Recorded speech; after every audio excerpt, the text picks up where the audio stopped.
Gimana kabarnya? Semoga kita semua dalam keadaan sehat dan dalam lindungan oleh Allah Subhanahu wa Ta'ala. Nah, kali ini kita akan belajar sejarah, yaitu materi tentang teori asal-usul nenek moyang bangsa Indonesia. Langsung saja kita saksikan videonya berikut ini. Nenek moyang bangsa Indonesia. Jadi, ada 4 teori yang menjelaskan tentang asal-usul nenek moyang bangsa Indonesia. Yang pertama adalah teori Yunan, yaitu berada di Cina bagian selatan. Kemudian teori Nusantara, teori out of Africa, kemudian teori out of Taiwan. Nenek moyang bangsa Indonesia juga dapat dijelaskan dengan migrasi ras Melanesia atau ras Negroid dan Austronesia atau ras Mongoloid. Bangsa-bangsa yang bermigrasi ke wilayah Kepulauan Nusantara yaitu yang pertama ada bangsa Melanesia, kemudian bangsa Proto-Melayu atau Melayu tua, dan bangsa Deutero-Melayu atau Melayu muda.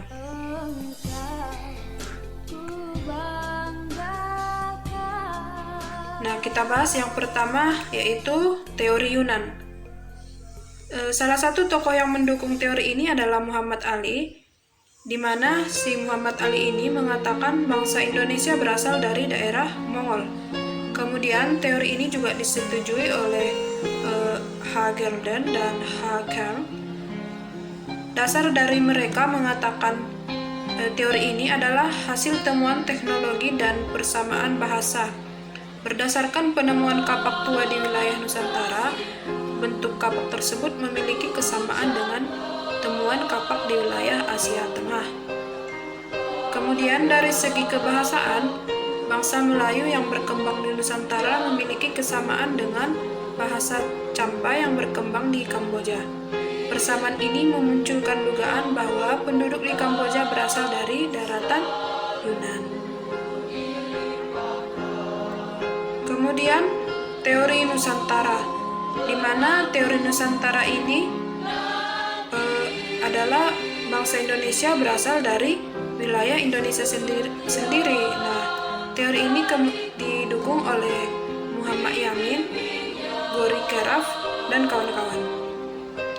Dasar mereka mengatakan nenek moyang bangsa Indonesia dari wilayah Nusantara sendiri, yaitu bangsa Melayu bukan berasal dari luar. Orang Melayu merupakan keturunan dari Homo soloensis dan Homo wajakensis. Nah, dalam teori ini juga dijelaskan bahwa terdapat perbedaan bahasa antara bahasa Austronesia yang berkembang di Nusantara dengan bahasa Indo-Eropa yang berkembang di Asia Tengah. Kemudian yang ketiga, teori out of Africa. Teori out of Africa dikemukakan oleh ahli genetika asal Amerika Serikat Max Ingman. Menurut penelitiannya, manusia modern berasal dari Afrika antara kurun waktu 100 sampai 200 ribu tahun yang lalu. Kemudian, teori out of Afrika merupakan teori yang didasarkan pada penelitian DNA. Penelitian Ingman juga menunjukkan tidak adanya gen manusia yang bercampur dengan gen spesies manusia purba. Teori out of Africa menjelaskan manusia Afrika bermigrasi sekira 5.000 hingga 70.000 tahun yang lalu. Wilayah tujuan migrasi tersebut adalah Asia Barat dan melewati 2 jalur. Pertama, jalur yang mengarah ke Sungai Nil, melintasi semenanjung Sinai dan ke utara. Kedua, jalur yang bermula dari Afrika, kemudian melewati Laut Merah. Nah, itu dia ya anaknya. Kemudian, teori out of Taiwan. Teori ini dikemukakan oleh Peter Berwood dan Robert Bush. Teori ini didukung oleh Harry Truman. Teori out of Taiwan merupakan pertentangan dari teori Yunan. Kemudian, menurut teori ini, manusia di Kepulauan Nusantara berasal dari Taiwan. Melalui pendekatan linguistik didapatkan kesimpulan bahwa keseluruhan bahasa yang digunakan oleh suku-suku di Kepulauan Nusantara memiliki rumpun sama, yaitu rumpun Austronesia. Dengan kata lain, akar dari keseluruhan cabang bahasa yang digunakan oleh leluhur di Nusantara berasal dari rumpun Austronesia di Formosa atau Taiwan.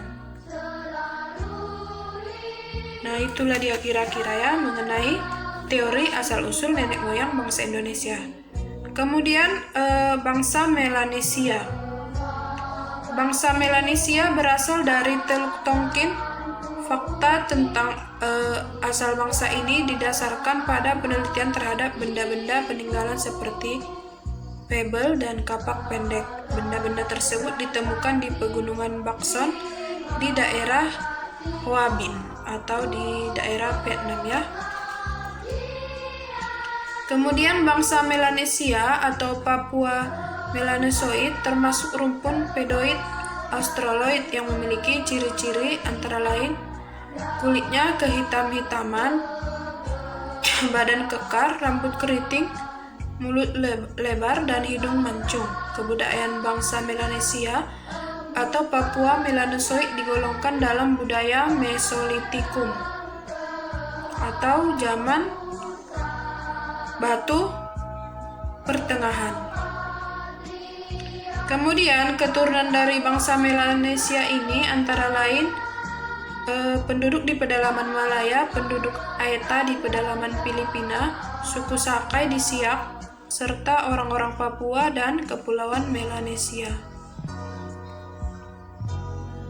Nah, bangsa Proto-Melayu atau Melayu Tua. Bangsa Proto-Melayu mulai bermigrasi ke wilayah Nusantara sekira tahun 2000 sebelum Masehi. Bangsa Proto-Melayu termasuk rumpun ras Mongoloid dari daerah Yunan. Kemudian ciri-cirinya antara lain kulit sawo matang, rambut lurus, badan tinggi, serta bentuk mulut dan hidung sedang. Nah, suku-suku dari Proto-Melayu ini antara lain suku Toraja, Sasak, Dayak, Nias, Batak, dan Kubu. Kemudian kebudayaannya yaitu kebudayaan kapak persegi dibawa oleh bangsa Proto-Melayu melalui jalur barat, sedangkan kebudayaan kapak lonjong melalui jalur timur. Nah, ini dicatat ya nak ya, kebudayaan kapak persegi dibawa oleh bangsa Proto-Melayu melalui jalur barat, sedangkan kebudayaan kapak lonjong melalui jalur timur. Ini pada tahun lalu masuk ujian SBM, jadi dicatat ya anak-anak sekalian. Kemudian bangsa Deutero-Melayu atau Melayu Muda. Bangsa Deutero-Melayu bermigrasi ke wilayah Nusantara pada 500 sebelum Masehi. Bangsa Melayu Muda merupakan hasil percampuran antara bangsa Proto-Melayu dan bangsa Arya. Nah, bangsa Deutero-Melayu memiliki ciri-ciri yang tidak jauh berbeda dengan mayoritas penduduk Indonesia saat ini. Proses migrasi bangsa Deutero-Melayu di Kepulauan Nusantara dilakukan melewati jalur barat, yaitu daerah Semenanjung Malaka, Sumatera, kemudian menyebar ke beberapa wilayah di Nusantara. Bangsa Deutero-Melayu membawa kebudayaan logam. Keturunan bangsa Deutero-Melayu di Indonesia antara lain suku Aceh, Minangkabau, Jawa, Bali, Bugis. Jadi jika dibandingkan dengan bangsa Proto-Melayu tadi, Deutero-Melayu di sini sudah lebih maju, di mana mereka kebudayaannya adalah logam. Nah, demikianlah materi kita kali ini. Semoga bisa bermanfaat dan anak-anak semua dapat memahaminya.